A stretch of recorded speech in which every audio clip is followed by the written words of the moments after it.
nageur peut améliorer son alignement à 3 niveaux différents: le corps, les jambes et les bras. Le placement du corps dans l'eau est primordial.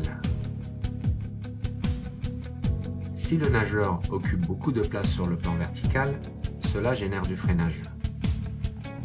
Dans l'idéal, le corps du nageur doit longer la surface de l'eau.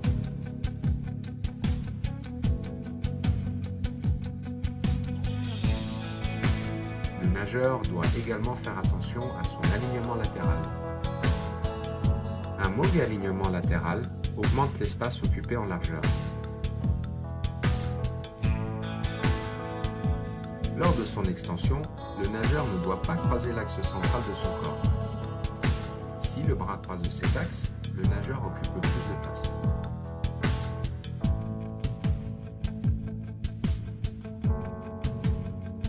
Le roulis du corps affecte également l'alignement latéral.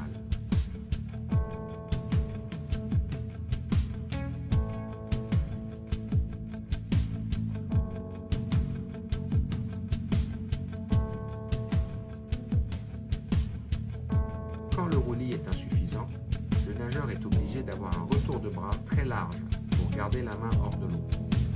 Ce déséquilibre engendre une réaction au niveau du bassin qui perturbe l'alignement latéral.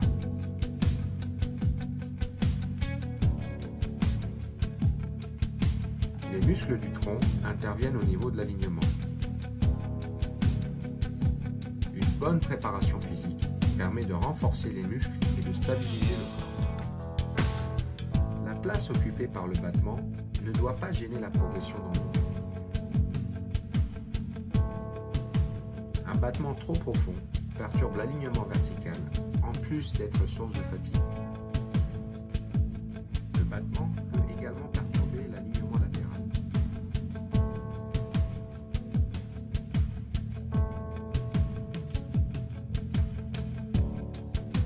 Même un détail comme la position des pieds affecte l'alignement.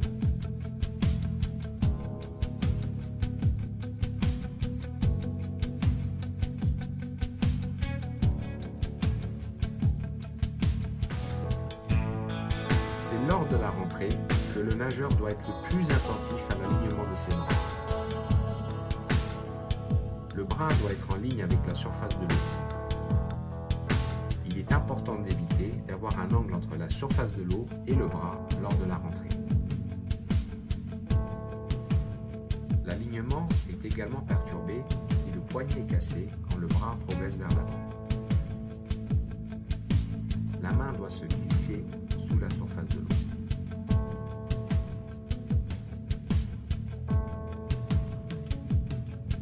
La rentrée doit également être en ligne avec l'axe de déplacement. Quand la rentrée se fait à l'extérieur de la largeur des épaules, une résistance est créée.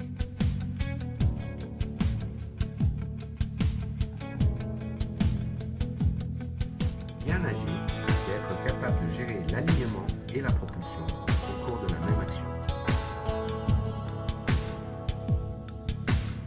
Pour améliorer votre alignement, occupez le moins de place possible sur le plan latéral, sur le plan vertical, au niveau du corps, des jambes et des bras.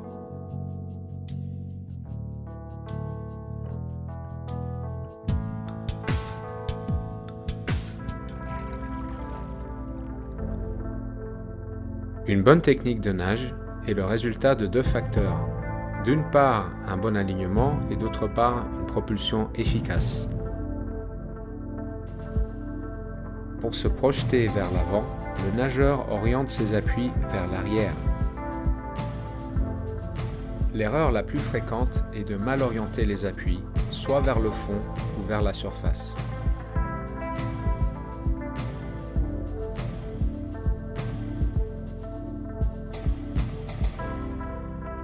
Les nageurs experts utilisent l'intégralité de l'avant-bras et de la main pour se propulser vers l'avant. Il est important que l'avant-bras soit 90 degrés par rapport au fond de la piscine. Les nageurs novices ont tendance à tirer avec les coudes en premier et de se servir uniquement de la surface de la main. En nageant de cette manière, les bras ont tendance à tourner dans le vide et le nageur fait du surplace. Cela se traduit par une faible distance par cycle. En utilisant correctement les avant-bras, le nageur se déplace au-dessus d'un point d'appui qui est fixe.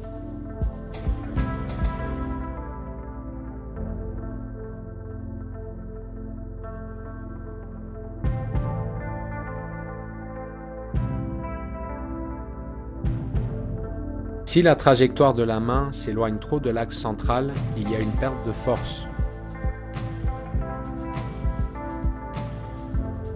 Il est important que la main suive une trajectoire rectiligne qui se trouve sous l'axe de l'épaule. Si l'avant-bras reste bien placé, le coude se décale inévitablement vers l'extérieur.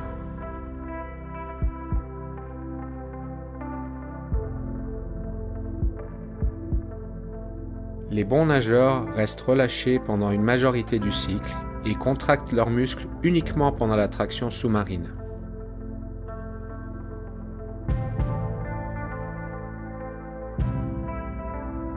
Les masses d'eau sont pulsées vers l'arrière et nous pouvons identifier deux phases de propulsion.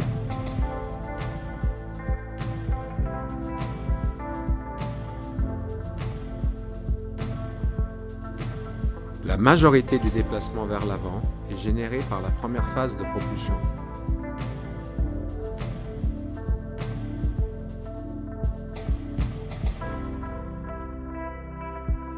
Puisque l'eau est un milieu très dense, il est primordial d'avoir une propulsion continue en évitant les temps d'arrêt entre les phases propulsives. Le contre-exemple en natation est le crawl rattrapé. Le coût énergétique utilisé pour relancer la vitesse après chaque temps d'arrêt peut rendre ce style inefficace.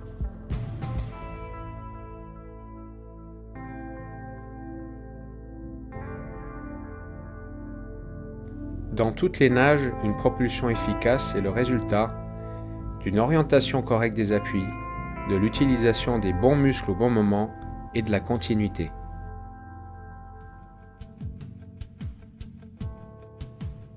Bien respirer est indispensable dans toutes les activités sportives. Elle permet d'optimiser le rendement mental et musculaire pendant l'effort. Une bonne respiration diminue le stress, rythme la nage, repousse la fatigue et améliore l'amplitude de nage.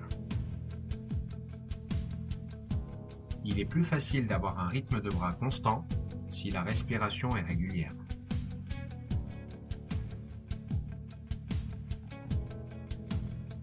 Si le nageur bloque ses poumons, l'apport en oxygène devient insuffisant et provoque stress et fatigue. Quand l'apport en oxygène est insuffisant, la fatigue au niveau des muscles se fait ressentir davantage. La crispation des muscles fait diminuer la distance par cycle de bras.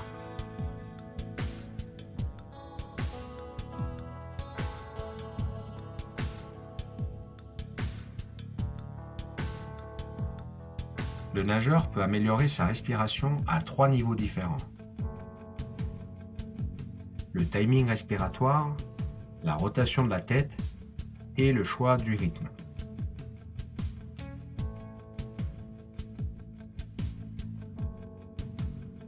L'action respiratoire est composée de 2 phases. L'inspiration et l'expiration.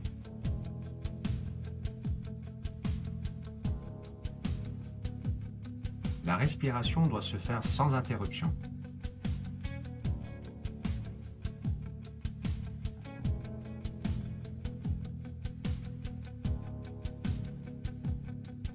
L'expiration prend plus de temps que l'inspiration.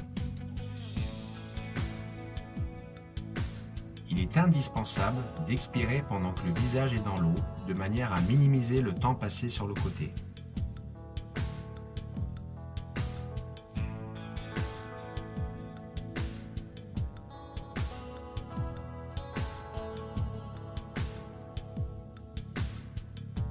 inspirer à la surface et expirer sous l'eau peut souvent devenir un mouvement confus lors de l'effort physique.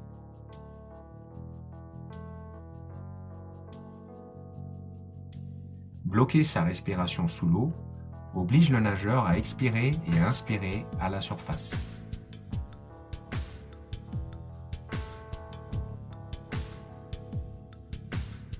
Le timing respiratoire doit être en harmonie avec la nage.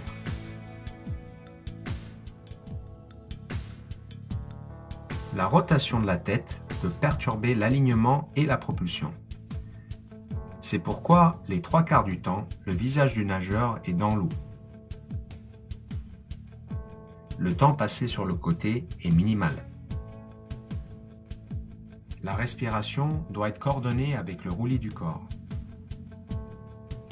Le passage de la main devant le nez est un bon repère pour initier le mouvement de la tête.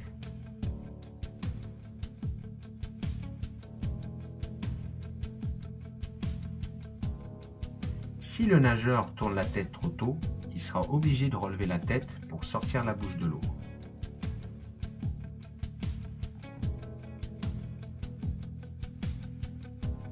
En augmentant l'angle de rotation de la tête, le freinage augmente.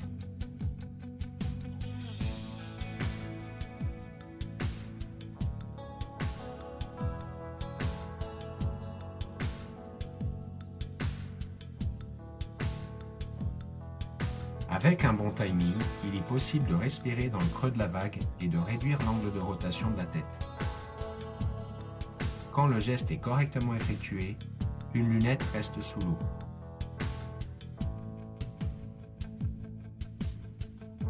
La prise d'appui est un bon repère pour le retour de la tête dans l'eau. La tête doit être dans l'axe au moment où la propulsion commence.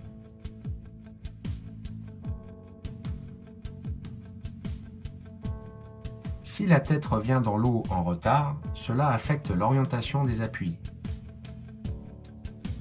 et la propulsion est moins efficace.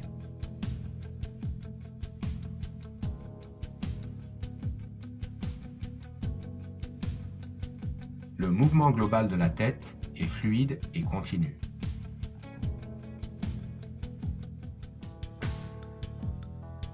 Les facteurs qui affectent le choix du rythme sont la force du battement, la masse musculaire des cuisses étant importante, cela consomme beaucoup d'oxygène. Le tempo des bras, plus ce dernier est bas, plus le nageur est obligé de respirer fréquemment pour avoir un apport en oxygène correct. La durée de l'effort, plus l'effort est long, plus il faut de l'oxygène. La nage sans respiration est employée par les sprinteurs pour les épreuves de moins de 30 secondes qui ne nécessitent pas d'oxygène. La tête fixe permet de réduire le freinage au maximum et favorise un tempo élevé.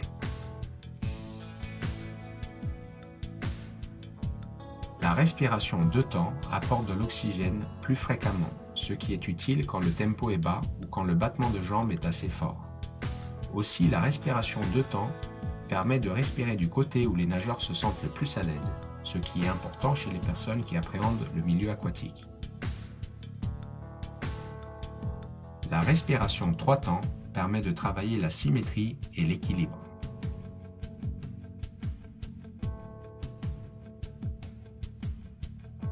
La respiration 4 temps est principalement employée par les sprinteurs ayant un tempo élevé. Si le tempo est trop bas, le 4 temps est inadapté car l'apport en oxygène devient trop faible.